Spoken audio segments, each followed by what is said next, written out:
Did WhatsApp cause all of this? Hundreds of thousands of people have flooded the streets of Lebanon. But are these protests really about the government imposing a tax on WhatsApp? Or is it about something bigger?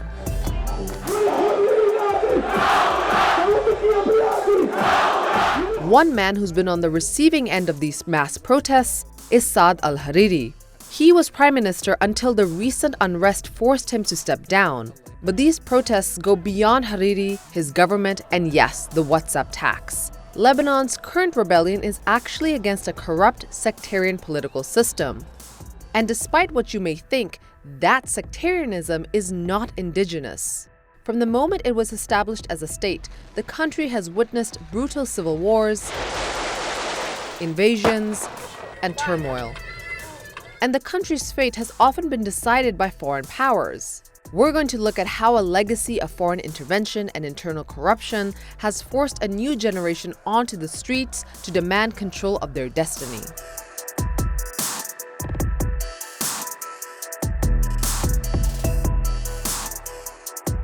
Lebanon was created by Western powers after the fall of the Ottoman Empire. It's a relatively young country, but it's been through a lot. And it's important to know that history if you want to know why Lebanese have been protesting. Lebanon was actually created by the French. As part of the prize for being on the winning side in World War I, in 1918 the French were given the Ottoman territories that today comprise Syria and Lebanon. In the divide and rule tradition of colonial mapmaking, France carved out an enclave which they claimed had a majority Christian population that would ally with Europe. So already in the beginning stages, Lebanon was specifically designed with a sectarian identity with the purpose of serving a distant power. The French stuck around for almost 3 decades until they were finally pushed out in 1943. It was during this time it laid down roots for its deeply sectarian power-sharing system that has fueled discontent among Lebanon's population. Basically, it created a system where people were given top government jobs based on their loyalty to sectarian leaders. It took away completely the impetus for people to work hard and do a good job in the public service. And this is what led ultimately to the poor performance of the government in the last, say, 25 years, with a lot of corruption and mismanagement. But more on that in a bit. In Lebanon's 7+ decades of freedom, it has been caught in violent competition between neighboring and distant powers. Like, for example, Israel's creation in 1948 forced hundreds of thousands of Palestinian refugees into exile in Lebanon. Israel not only invaded and occupied Lebanon twice, but they also armed Christian militias in the country. And then there's Iran, which supports Shia political movements in Lebanon. On the flip side, the Saudis have long supported Sunni political leadership in the country.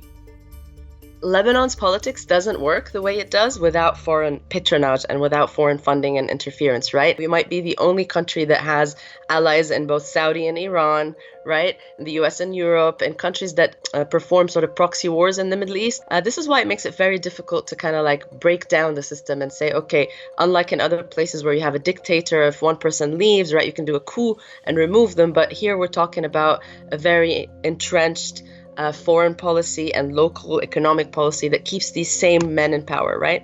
This toxic combination of foreign powers waging local proxy wars led to sustained armed conflict. Lebanon's 15-year civil war drew in Syrian and Israeli forces, as well as Iran-backed militia. In fact, Iran created Hezbollah in order to resist Israeli occupation that began in 1982. Today, Hezbollah is a Shia political party and the dominant force in Lebanese politics with a powerful militia. The problem with the ending of the civil war was that there was never a trial. The warlords basically put on a suit and became a politician and granted each other amnesty for war crimes and then institutionalized a state system that keeps them in power, and it has various pillars, right? So it's elections, it's economy, it's foreign policy. And I'm very much against this sort of essentialist narrative that society is sectarian, the leadership and the system is sectarian. It's steps taken post-war that have drawn Lebanon further and further into chaos. There's no way around it. Lebanon has a really strange political system, which constitutionally entrenches religious and sectarian divisions. Remember how we said that system was established by the French? But the result was that the political system, the positions of the cabinet, the president, the speaker of the House, the prime minister, all of these were apportioned according to religious affiliation. And the bargaining that took place was that the president would be a Maronite Christian, the prime minister a Sunni Muslim, and the speaker of the House a Shiite Muslim. This gradually was formalized and became the pattern of governance in Lebanon. In 1989, in an attempt to end the civil war that was ravaging the country, Christian and Muslim politicians signed a pact known as the Taif Agreement. The Lebanese had fought themselves to a draw for 15 years, and everybody was suffering. And then the end of the Cold War happened. So when the external elements that helped fuel some of the fighting, when the external elements disappeared, that gave a huge impetus for the Lebanese to just go and find a solution. The agreement promised to fix the religious imbalances that were causing problems and guaranteed fair representation for religious groups. But what the 1989 agreement did was just readjust the original pact from 1943. It included elements that were never implemented. For instance, Taif envisaged a political system that would evolve beyond sectarianism. But it was an important transition that readjusted the balance of the various religious groups in terms of their political weight and created a new balance of power within the system. Political life resumed in Lebanon, but still within the constraints of a pie that was divided along sectarian lines. And this sectarian system trickles top down, impacting all levels of Lebanese society. Since the civil war ended in 1990, political elites have rendered sectarianism as a crucial part of Lebanese politics, be it for financial, personal, or political means. And those elites have benefited from neoliberal, market-based economic policies around which Lebanon's state was restructured after the war. This is a post-war neoliberal economy with neoliberal policies designed to take over people's land, right? Starting from downtown Beirut to the beachfronts to real estate in the country, and is designed to keep a very small middle class with a very majority of the population in poverty, so that they keep on relying on these basic services. How that happens, I mean, in practice, politicians own hospitals, right, and hire director generals of certain sects. Like it's an extremely corrupted system. It's designed to keep, there's this self-proclaimed sort of warlords in charge of literally like your whole supply chain from the moment you're born until you die, right? Activists have accused political leaders of creating a culture of patronage and clientelism. Direct transaction in this system that we call sectarian clientelism, where basically instead of being a citizen, you become a client to your sectarian lord politically, and you give him the loyalty.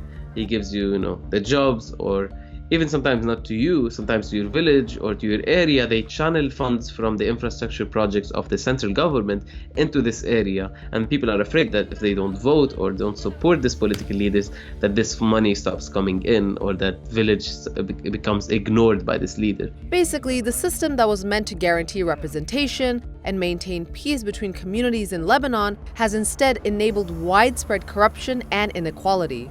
And it's this flawed and corrupt system that has finally pushed Lebanon to the edge.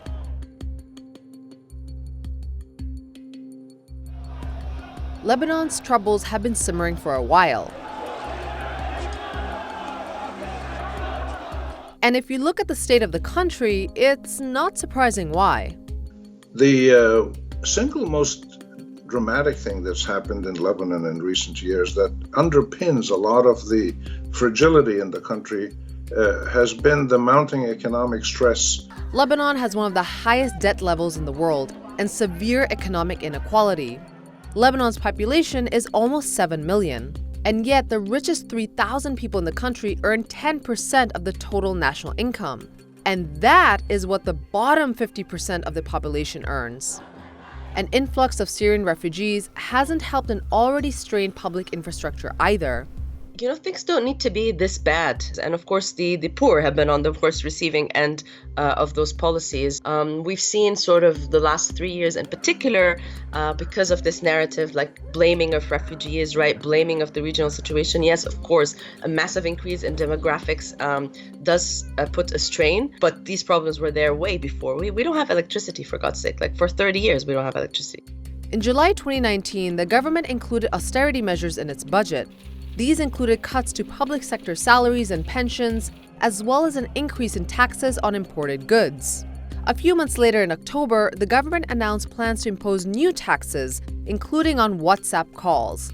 And that finally tipped the scale.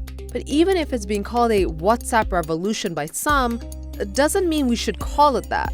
So the Lebanese have been demonstrating and complaining about legitimate grievances for several decades now. There's a tendency in the Western world, especially, to call Arab populist uprisings something related to something that came from the West. That's really, kind of colonial, orientalist, insulting. The government quickly abandoned their plans to add the tax, but it was too late. Hundreds of thousands of people began coming out to the streets because it was about frustrations that went beyond attacks on WhatsApp. They were of all ages, from different religions and sects, and across socioeconomic backgrounds. They even formed a human chain that spanned literally across the entire country to symbolize national unity. طالبين شغل، طالبين حقوقنا، طالبين كهرباء، طالبين مي، طالبين العلم، الواحد عم يشحت ليعلم ابنه. So these aren't anti-government protests per se. They're different in that they're anti-system. They're all over the country. They've also been extremely unique in this sense of solidarity among various areas, different age groups, different sectarian backgrounds, different socioeconomic backgrounds. So these are very unique, unprecedented demonstrations. This is not only about blaming politicians. This is about we want deep change, and it's going to take time. Lebanese belonging to different sects have also turned on their own representatives. Supporters of all the different groups who were middle income, lower income, or poor, they were all out on the streets, and they didn't care who their sectarian leader was. They cared that they couldn't feed their kids.